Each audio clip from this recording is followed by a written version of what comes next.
Hello, hello guys! So ayan no, ito ang ating bida ngayon, ang ating pambansang isda, ang milkfish no, ang bangus. Yan guys.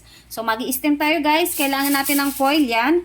At itong ating mga ilalagay na palaman sa loob ng tami ng ating bangus na isda no, yan. Meron tayong sibuyas, dahon ng sibuyas, bawang, luya, maglalagay tayo ng thyme leaves, no, para tanggal lansa. Wala tayong kamatis, guys, no, kaya okay na yan, guys. Yan lang ang meron tayo, no. At syempre, maglalagay tayo ng ating seasoning, yung paminta, syempre, at ating pampalasa.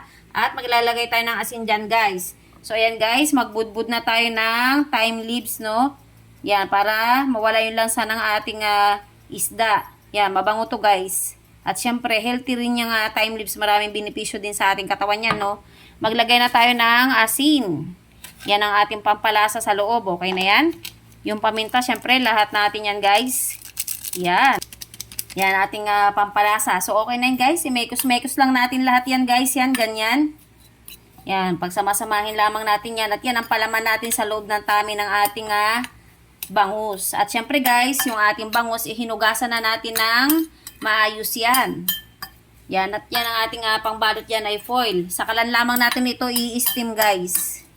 So, ayan guys, no? Dito sa loob ng tiyan ng ating bangus, talagang ilagay natin lahat to guys doon sa loob na loob. Yan. Para yung lansa doon sa loob, mawala yan guys. Saktong-sakto lahat yan.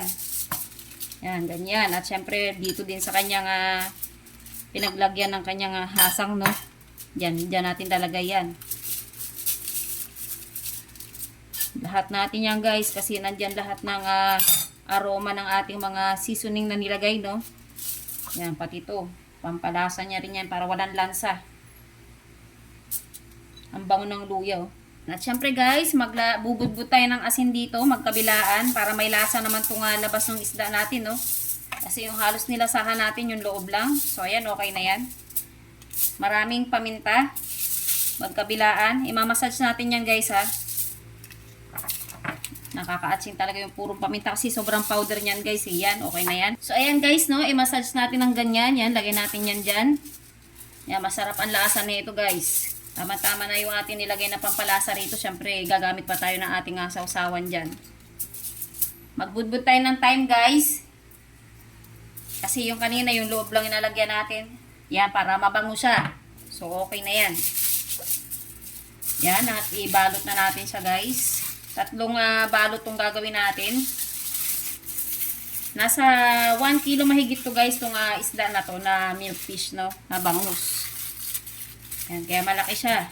Another layer ng ating foil. Dito naman natin sa kabila yan para salungat dito sa kanyang kuwan. Gitna natin. Ang pangit lang nito sa foil na ganito guys, no? Kasi manipis, oh. So ayan, ganyan natin. Tandahan lang natin kasi nandito yung niya, oh. Napupunit. Yan, kaya tinatlo natin para kumapal siya. Yan, siyempre ito yung pangatlo natin. Yan.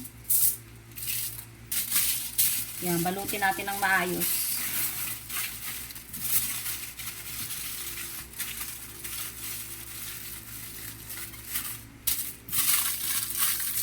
So, ayan guys, okay na yan. Sa pag i-steam nito guys, tantiameter, no? Sa bagay, sanay na ako mag-steam ng bangus guys. So, ayan. Isasalang na natin. So, ayan guys, no? Lagay na natin siya dito. Sisindihan na natin yung ating kalan, no? Yan. Siyempre, napakahinang apoy lang ating gagamitin. Yan. Yan. Tantiameter lang yan guys. At mamaya yan, iuusog-usog natin ng dahan-dahan yan guys hanggang sa mabalance yung pagkakaluto. So, kada 5 minutes guys, iuusog natin siya, no?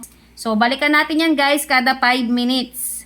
So, ayan guys, no? After 5 minutes, yan. Ililipat natin siya ng dahan-dahan, yan. Yan, banda dyan lang. Ganyan lang guys. Siguraduhin natin na tama yung kanyang, saktong-sakto dito sa apoy. So, ayan. After 5 minutes ulit, babalikan natin at lilipat ulit natin.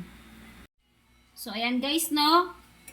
Babalik rin na natin siya. Siyempre, pagbaliktad natin guys, back to normal ulit yan. Dahan-dahan lang natin. Yan, dito ganyan muna natin siya. Yan, ganyan. Tapos, dito naman ulit tayo mag-uumpisa. Ang bango-bango dito guys sa kusina guys. Yung mga ganitong ulam, napakabango. Meron tayo dito guys, lagayan ng niya. Kasi kapag may tumutulo yung mga sabaw niya sa loob, no? Yan, ilalagay natin dyan. Pero napakasarap ng sabaw niyan, guys. Balikan ulit natin, guys, ulit mamaya. So, ayan, guys, no? Tapos na natin lutuin yung ating steam na bangus. Yan, tama-tama lang ang pagkakaluto nito, guys. Ayan, lalagay na natin dito sa ating lagayan. Ang bango-bango, guys. Napakasarap niyan. Oh, ayan na siya, oh. Oh, di ba? At ayan lamang, guys. Thank you for watching and bye-bye!